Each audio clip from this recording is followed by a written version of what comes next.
All right.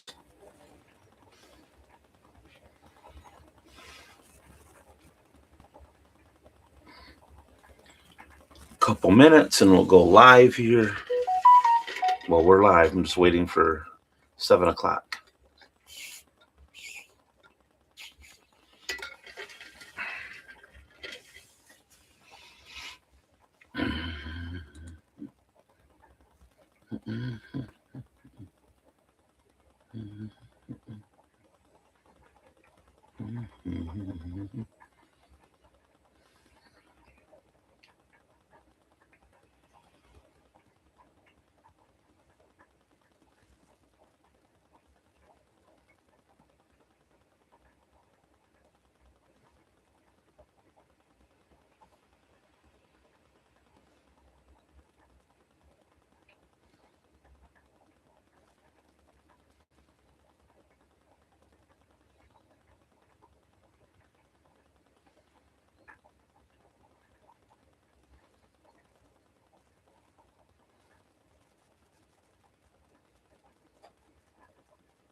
$6:59. We'll be live here in just a minute.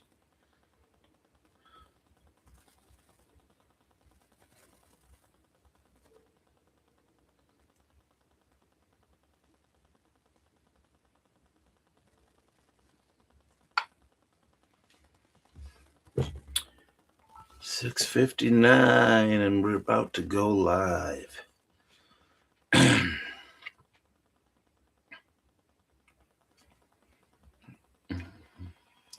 7 o'clock.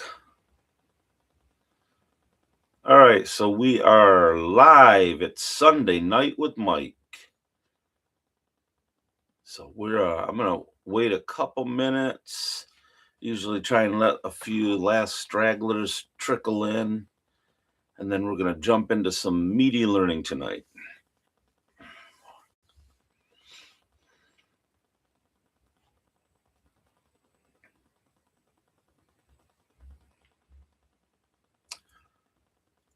La la la la.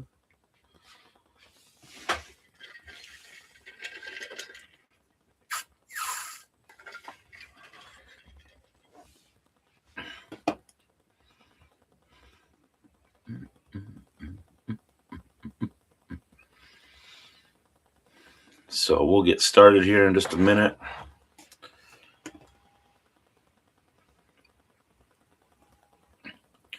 Those of you that may be on, just be patient with me. I'm just going to wait another minute or two and make sure that we have everybody online, and we'll get into a good teaching. Tonight's teaching is why most leaders are playing the wrong game.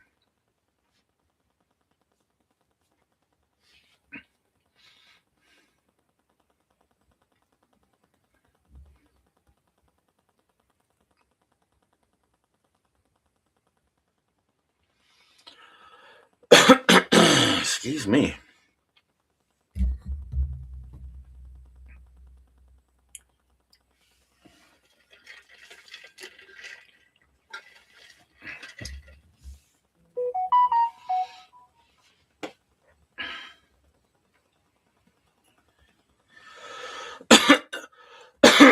Excuse me.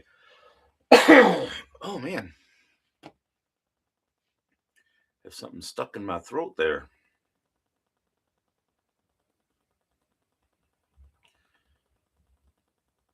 All right.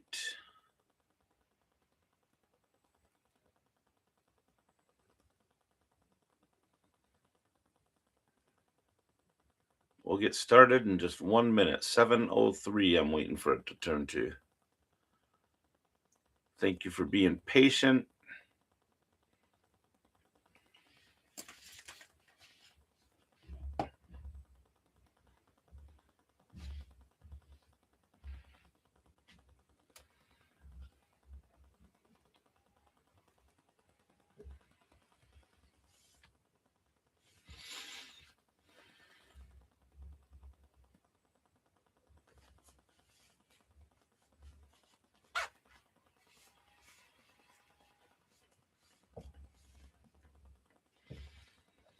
All right, it's 7:03.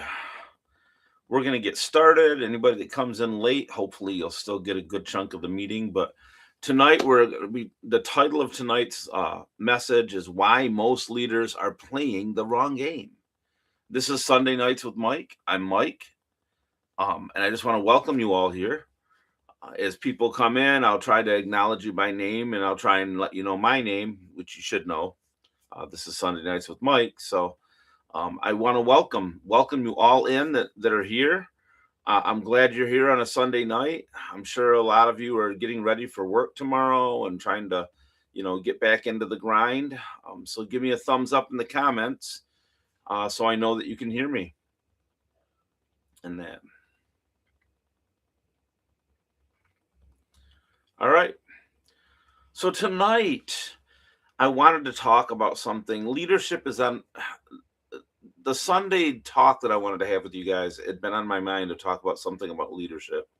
And this just struck me because so many people are playing the wrong game. So I want to talk about something that I think is going to hit home for a lot of you tonight. And I'm going to start with a question. And I want you to be honest. Okay, be honest with yourselves when you hear it.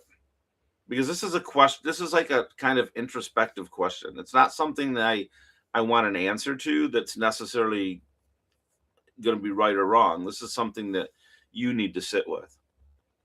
So, have you ever worked really hard at something? You've done everything you were supposed to do, but it still felt like something was off. You ever have that feeling? If anybody wants to type that in the comments, feel free. It's like you're checking all the boxes off, but the boxes weren't adding up and it didn't feel meaningful. Does that make sense? So if that's you, if that's how you're feeling, then stay right here because tonight we're going to talk about why that happens and specifically why most leaders, good, hardworking, well-meaning leaders are playing the wrong game entirely. Okay? So, the first thing I want to bring up is that this is very common what we see. Most leaders measure success by position, title, salary, authority, something like that. One of those four, maybe it extends out to be 10 different things.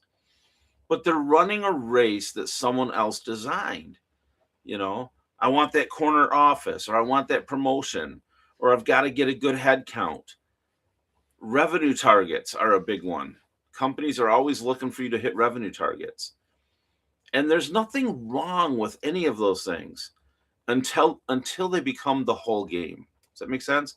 I mean, you're doing all these things, and if that's the only game that your leadership is fulfilling, then it's not really good leadership. The truth is, these things are actual lag indicators. They tell you where you've been. For instance, sales metrics. They tell you where you've been by where you're at now. You're doing really good in sales now. It tells you were doing really poor before. Okay. The right scoreboard, however, asks, did anyone grow because of me? Did I leave people better than I found them? Am I moving forward, or am I moving toward something that actually matters? Those are true good leadership questions. My favorite right there is, did I leave people better than I found them? So many times in our leadership, I've always said there's leadership and there's management.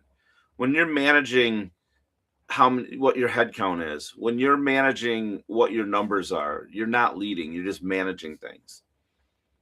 So I spent years in corporate America, primarily in security system industry, and I watched talented people grind themselves into the ground, chasing metrics that didn't fulfill them.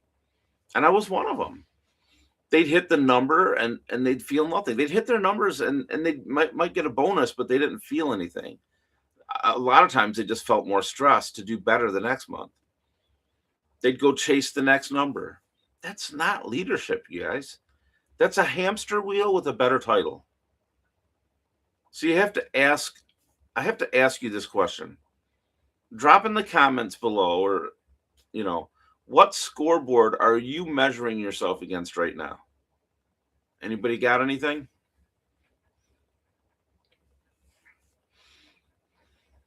Okay.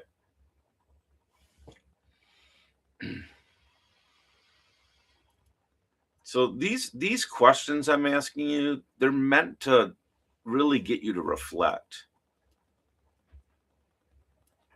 So a lot of leaders, especially new ones, okay, lead from a place of fear. Fear of losing relevance, fear of being outshone. So they control the information, they micromanage decisions, and they make themselves the bottleneck. They need to be needed. Anybody ever work for someone like that, or ever find yourself in that position? You're so worried about your relevance. You're so worried about somebody else coming in and taking your position. So you control the information. You micromanage everything, and you actually create bottlenecks. The whole purpose of leadership is to create other leaders. It's to help people move to where they can be better, but it's also to create other leaders. I mean, if you look at John Maxwell in one of his first books on leadership, I love this. He says leadership is influence, nothing more, nothing less. That I've read so many of his books, I've read so many other leadership books, but that has stuck with me my entire life. Leadership is influence, nothing more, nothing less. It's just influence. So everybody at some point in their life is probably a leader. If you always look at yourself as a follower, but then you said to all your friends one night, "Hey, let's go see this movie at this place," and everybody goes, you just led them. It doesn't have to be. I think we think leadership is a grander thing than what it is. It's influence. That's all it is. It's you influencing other people. So when you become a new leader and you're leading from a place of fear, you're worried about someone taking your leadership role, and that's typical of people that are just starting out in leadership. When you learn what true leadership is, you don't worry about that. I love being a leader right now. I don't worry about anything. I was asked to lead in a Bible study in my church about a year and a half ago. Because of the type of leader I am, I instantaneously, the very first night, was surveying the room. Who in this group of mostly it was women that came. I had one guy other than, and the rest of it was like 15 women and me and one other guy. And I didn't gravitate just towards the guy. I was just like, who in this group is going to become a leader?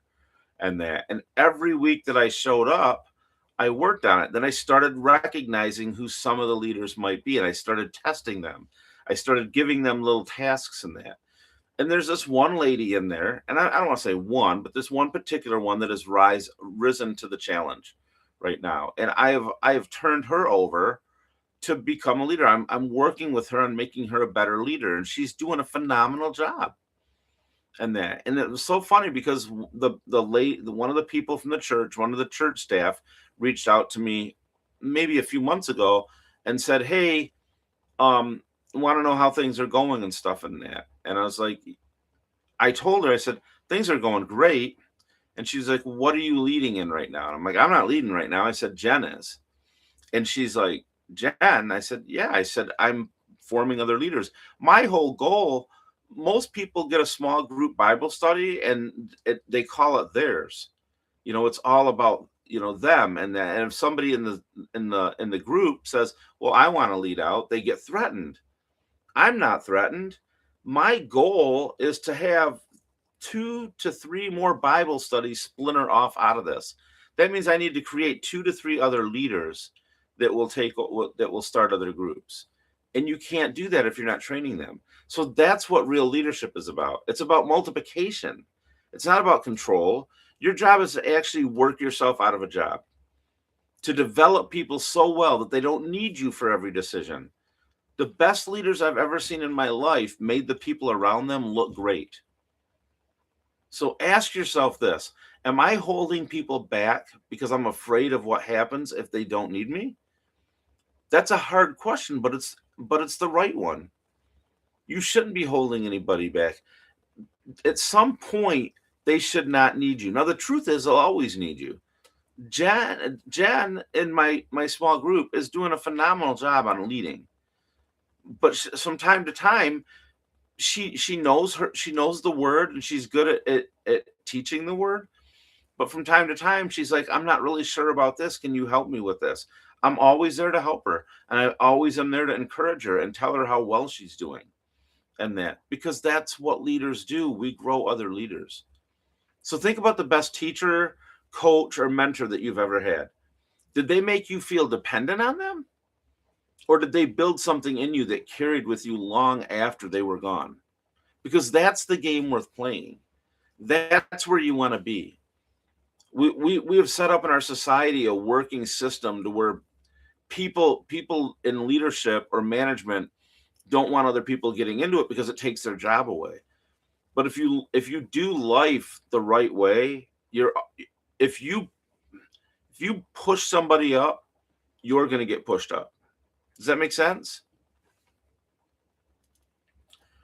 So the problem that we see a lot of times is if you strip away the title, the business card, the company name, who are you? A lot of leaders can't answer that. Their identity is completely wrapped up in their role.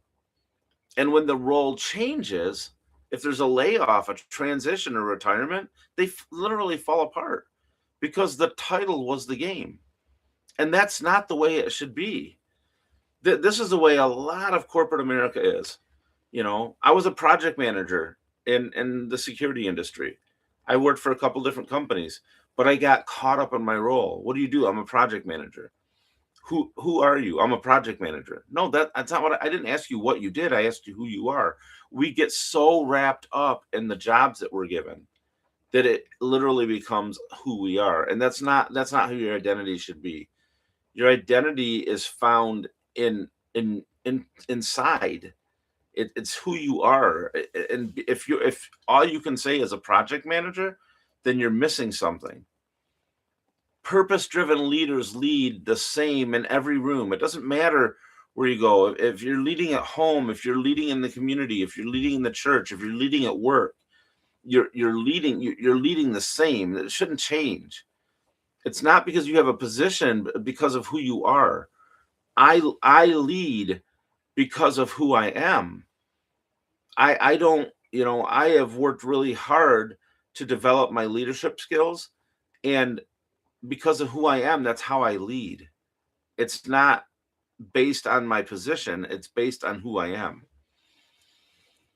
So this is actually what pushed me away from my corporate role and helped me to start Lightbridge Advisors. I realized I'd been playing a game that wasn't mine. My identity had been wrapped up in what I did instead of who I was called to be. And when I started reading my own life, looking at the patterns, the gifts, the experiences, I found a different game, a better one. So here's my question to you. If you woke up tomorrow and your title was gone, would you still lead? That's a really good question. I want you guys to sit with. Because my title was stripped of me back in September. I lost my job as a project manager. I think it made me lead more. I came home, and within 2 weeks, I knew exactly what I was supposed to be doing. I knew exactly what type of coach or guide I was supposed to be. I knew exactly what I was going to call my business. The clarity that came to me was just beyond belief. Okay. So I got all kinds of clarity. And within 3 to 4 months, I wrote 6 workshops, stuff that had been in my head for years, for decades, that I just couldn't get out. And I sat down at my computer, I prayed to my God, and the floodgates opened. All the stuff that I had been learning and teaching myself for the past 30 years, and I wanted to teach it to other people. I wanted to share it with other people, but didn't know how. It all came out. and I created 6 workshops. One of them I mentioned reading your life. Okay, I've got a workshop on discovering your purpose. It's called Reading Your Life. It's a 6-week intensive that helps you to discover your purpose. And that I created a workshop on fear, because we live in a world. I don't want to say country, in a world where we're always so petrified by fear. I want to show you how to get over it. I want to show you what you can do to go live a great life. I've created a workshop on business, a small business to medium sized business, how to start, grow, and scale a business. And that's a 5-week intensive online workshop that I do. I wrote another one to follow up with Reading Your Life, called Writing Your Life. So once you discover your purpose, how you can start writing the things into existence that you want to do. So maybe you found out that you're not supposed to be a cashier at the store. Maybe you found out you're supposed to be a truck driver. And that, listen, that's the key. So many people are focused on all these big jobs that make a lot of money in that. Why not be who you're supposed to be, and don't worry about what other people think about you. Okay, so I knew that I was still supposed to lead, and I've been doing that since I left my job. I've been leading better than when I was a project manager. So the key here is to try to be the bridge, connect your mission. We want to help you connect your mission. That's what these things have in common. And that's really what's at the heart of what I do here at Lightbridge Advisors. Most of us were handed someone else's game plan and was told to call it our life. So somebody else came up with a game plan. And this is really indicative in the workplace. You've probably heard this said at some time in your life. You go to work every day so you can make someone else rich. Someone decided to start a business, or a big company, was formed, like say Walmart. And you go into work every day at Walmart and you're helping the Walmart family get rich. You make pennies on the dollar and that. And you know what? If that's your calling, if your calling is to be a greeter at the door at Walmart, then go do it, and do it with excellence and that. But don't stay in a job. Don't stay in a position just because somebody else told you that's your plan in life. Someone else defined what success looks like for you. Don't let that happen.